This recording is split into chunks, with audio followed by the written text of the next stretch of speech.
Hello and welcome to Delight IAS NCERT summary course में आप सभी का हार्दिक स्वागत है। फ्रेंड्स, आज हम क्लास 9 का चैप्टर नंबर 2 बात करेंगे, जिसमें आज हम बात करेंगे लोकतंत्र के बारे में।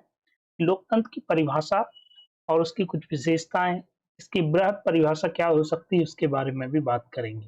स्टार्ट करने से पहले आप लोगों के लिए प्रश्न।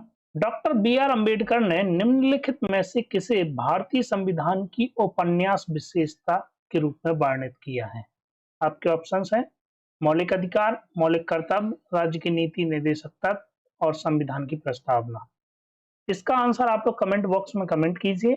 मैं आप लोगों को वीडियो के अंत में इसको डिस्कस करूंगा। फ्रेंड्स, मैंने लास्ट लेक्चर में आपको लोकतंत्र की परिभाषा के बारे में बताया था। डेमोक्रेसी के बारे में कहा जाता है, डेमोक्रेसी शब्द जो है वह डेमोक्रेसिया से लिया गया है और डेमोक्रेसिया दो शब्दों में बटा है। एक होता है डेमोस और दूसरा है क्रेसिया। डेमोस शब्द का मतलब होता है लोग और क्रेसिया का मतलब होता है शासन। इससे समझ में आता है कि डेमोक्रेसी क्या हो जाएगी, लोगों का शासन होना चाहिए। पिछले अध्याय में मैंने डेमोक्रेसी लोकतंत्र के बारे में एक सामान्य सी परिभाषा के बारे में आपको बताया था कि लोकतंत्र वही होगा जहां पर लोगों के द्वारा चुनी गई सरकार का शासन होगा, लोग शासकों का चुनाव करते हों। ये उसकी एक प्राथमिक रूप से पहली विशेषता हमने डिस्कस की थी। लेकिन केवल इतनी ही यहाँ पर सही नहीं है, क्योंकि हमने देखा था पिछले लेक्चर में भी कि म्यांमार का सैन्य शासन हो, चाहे वह पैनोसे का राज शासन हो चिली में, ये सारे के सारे जो है गैर लोकतांत्रिक थे। यहाँ तक कि हमने राजतंत्र के बारे में भी बात की थी कि वो भी क्या है, एक लोकतांत्रिक शासन नहीं है। तो केवल लोगों द्वारा चुनी गई सरकार से बात नहीं बनने वाली है। क्यों? उदाहरण के रूप में हम पाकिस्तान का देख लेते हैं। 1999 में मैंने बताया था, यहाँ पर परवेज मुशर्रफ ने यहाँ पर क्या कर लिया था, सैन्य तख्ता पलट कर लिया और परवेज मुशर्रफ जो है यहाँ पर क्या बन जाते हैं, राष्ट्रपति बन जाते हैं। और परवेज मुशर्रफ ने 2002 में जनमत संग्रह करा के अपना कार्यकाल जो है 5 साल और बढ़ा लिया था। इन्होंने जब 5 साल के लिए कार्यकाल बढ़ा लिया, फिर इन्होंने क्या किया, एक लीगल फ्रेमवर्क जारी किया। लीगल फ्रेमवर्क जारी किया जिसमें इन्होंने कुछ नियम बनाए। संविधान के अंतर्गत जो राष्ट्रपति है उसकी शक्तियों को बढ़ा दिया गया और यहाँ पर एक उन्होंने जो पॉइंट इसमें जोड़ा था कि राष्ट्रीय और प्रांतीय सरकार को इन्हें भंग करने का अधिकार होगा, किसको, राष्ट्रपति को। तो इसी के आधार पर, इसी शक्ति का उपयोग करते हुए मुशर्रफ ने पाकिस्तान की जो राष्ट्रीय थी और जो प्रांतीय सरकार थी उनको भंग कर दिया गया। इसके पश्चात यहाँ पर क्या होते हैं, यहाँ पर चुनाव होते हैं। तो दोस्तों, यहाँ पर चुनाव जब हुए, लोगों के द्वारा चुने गए प्रतिनिधि यहाँ पर शामिल होते हैं, ठीक है ना।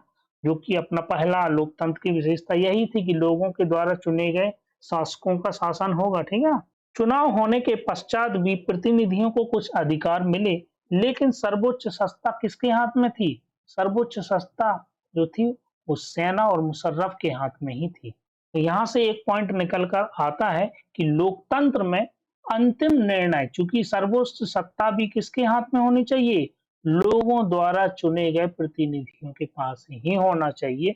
ये एक विशेषता और लोकतंत्र की यहाँ से निकल के आती है, तभी वहां पर लोकतंत्र माना जाए। केवल लोगों द्वारा चुने गए व्यक्तियों से शासन हो वही पर्याप्त नहीं है, वो जो चुने जाएंगे व्यक्ति, उनके हाथ में अंतिम निर्णय लेने की शक्ति भी होना चाहिए। फिर यहाँ से जब हम आगे बढ़ते हैं तो एक एग्जाम्पल हमको दिखाई देता है चीन का, क्योंकि चीन में एक ही दल को अधिकार है चुनाव लड़ने का और यदि किसी व्यक्ति को चुनाव लड़ना है, उम्मीदवार बनना है, तो इस दल से क्या लेनी पड़ेगी, मंजूरी लेनी पड़ेगी। और लगातार जो है आज भी चीन में एक ही दल का शासन है और लगातार एक ही दल की सरकार बनती है। वहीं एक उदाहरण यहाँ पर मैक्सिको का भी निकल के आता है कि मैक्सिको जो है उत्तरी अमेरिका में एक देश है, जहां पर निरंतर, यहाँ पर कभी भी न तानाशाही रही, न यहाँ पर राजतंत्र रहा। जैसे ही ये स्वतंत्र हुए तो 2002 तक, इससे पहले प्रत्येक 6 वर्ष में चुनाव होते थे, लेकिन 2002 तक एक ही दल, जो कि पीआरआई नाम से दल का नाम था, उसका ही शासन चलता रहा। किसी अन्य विपक्षी दल को यहाँ पर हिस्सा लेने का अधिकार तो था, लेकिन वो जीतते ही नहीं थे, क्योंकि ये जो पीआरआई दल था, यह काफ़ी सारे क्या करता था, चुनाव में घोटाले करता था, चुनावी हथकंडे अपनाता था। इस कारण से जो है अन्य दल की सरकार यहाँ पर बनती ही नहीं।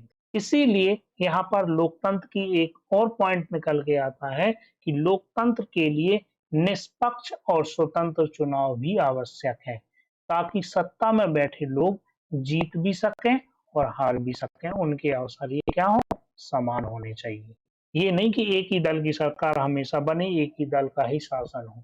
किसी अन्य दल को भी यहाँ पर मौका मिलना चाहिए। इसीलिए इसके लिए केवल चुनाव होना और निष्पक्ष और स्वतंत्र चुनाव होना, दोनों में बहुत अंतर है। यहाँ पर एक देश का और उदाहरण हम देखेंगे आगे।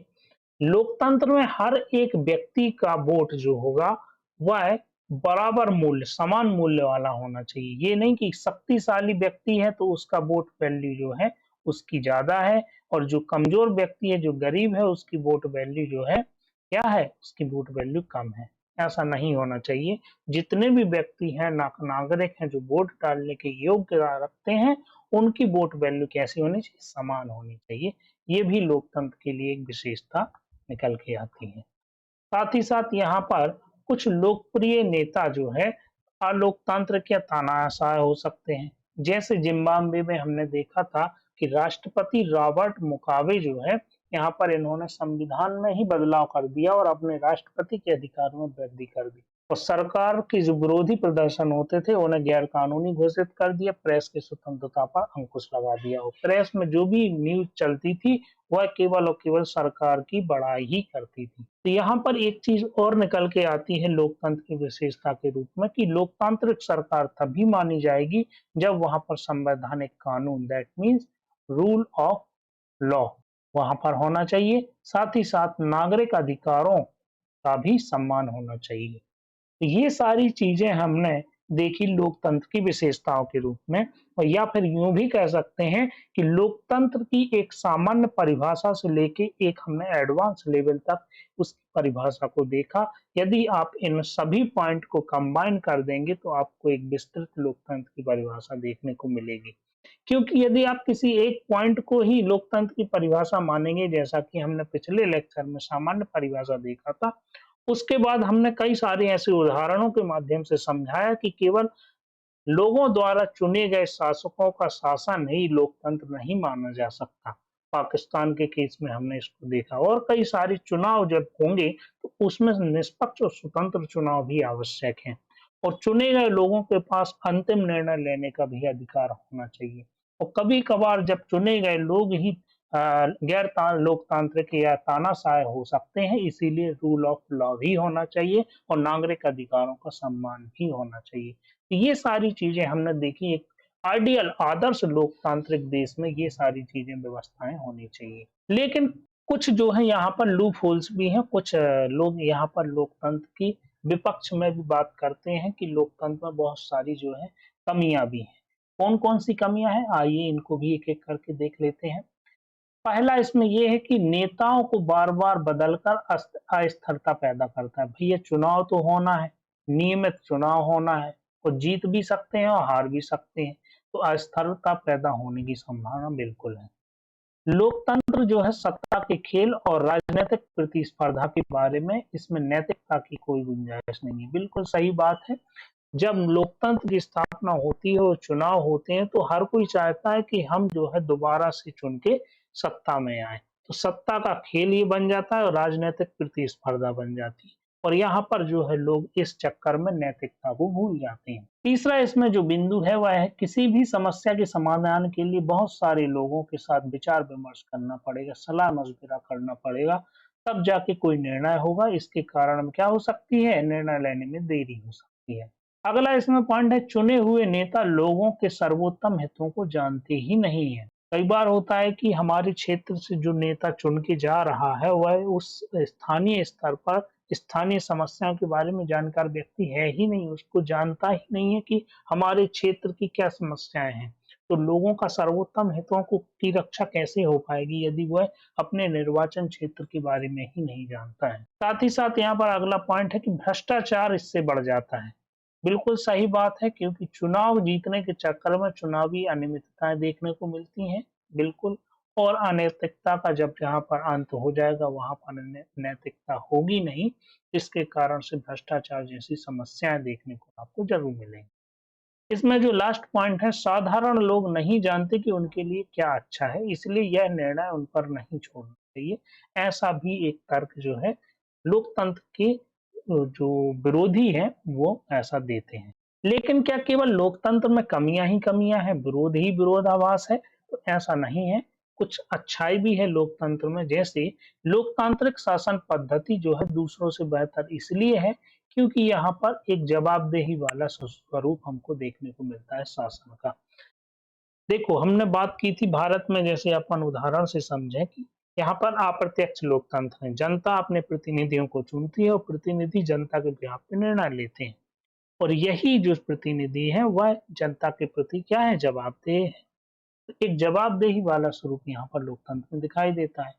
और लोकतंत्र के कारण ही निर्णय जो है बेहतर निर्णय होगा, क्योंकि देखो बहुत सारे लोगों से जब विचार विमर्श होगा, सलाह ली जाएगी, उसके कारण क्या होगा, एक निर्णय जो है एक बहुत अच्छा निर्णय निकल के सामने आएगा जब बहुत अच्छे विशेषज्ञ लोगों से सलाह ली जाए। लोकतंत्र में मतभेदों और टकरावों को संभालने का तरीका भी उपलब्ध कराता है, क्योंकि हमने देखा कि कार्यपालिका और विधायिका के बीच केवल शक्ति का बंटवारा नहीं है, वह आपसी समन्वय के सिद्धांत पर काम करते हैं। तो यहाँ पर जो है कोई भी मतभेद होगा, जो टकराव होंगे वह भी संभल जाएंगे।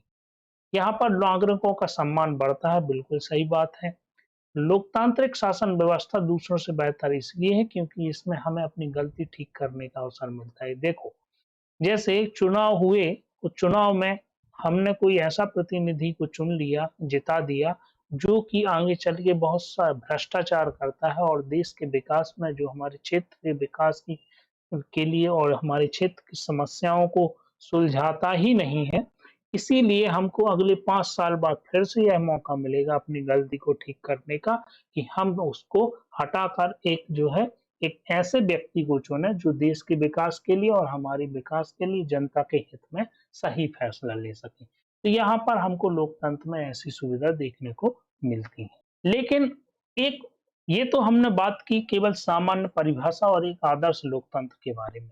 लेकिन ज्यादातर सामान्यतः हमने देखा है कि सरकार से संबंधित ही जो है लोकतंत्र का संबंध देखा जाता है, कि सरकार का संबंध लोकतंत्र से है। लेकिन लोकतंत्र का प्रयोग जो है अलग-अलग संगठनों के माध्यम, अलग-अलग संगठनों के लिए या फिर हम परिवार के स्तर पर भी करते हैं। ये उसकी बृहद परिभाषा को देखने को मिलता है यहाँ पर।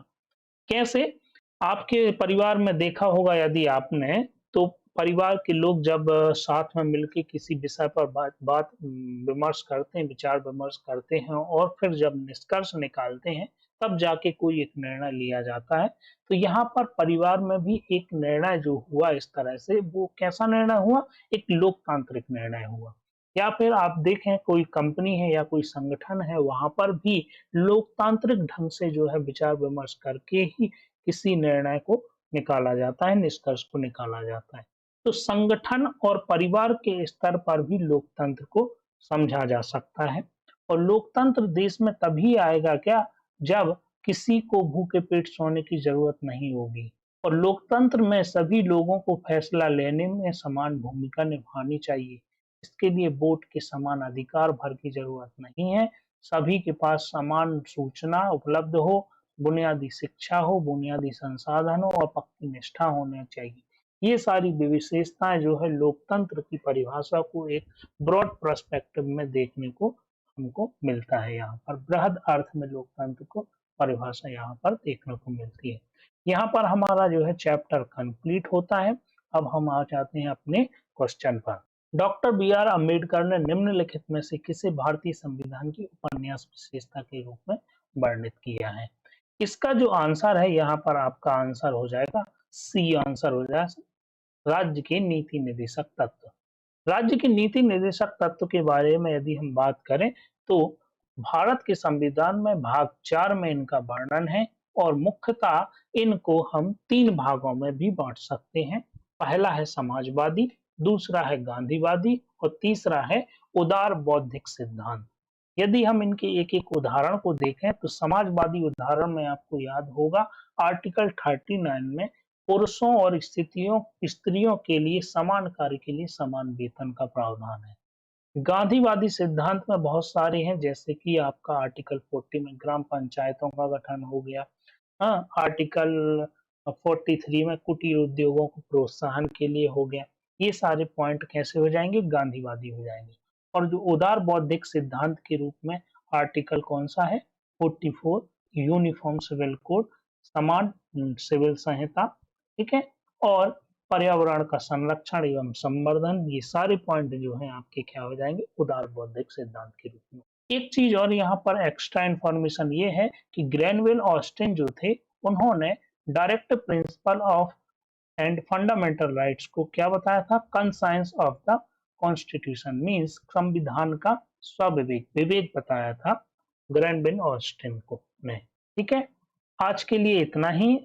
आप लोगों को यदि इस वीडियो की पीडीएफ चाहिए है तो डिलाइट आईएएस के टेलीग्राम चैनल कीजिए, और आप लोग यूट्यूब चैनल को भी सब्सक्राइब कीजिए, वीडियो को लाइक और शेयर भी कीजिए। इतना ही आज के लिए, धन्यवाद।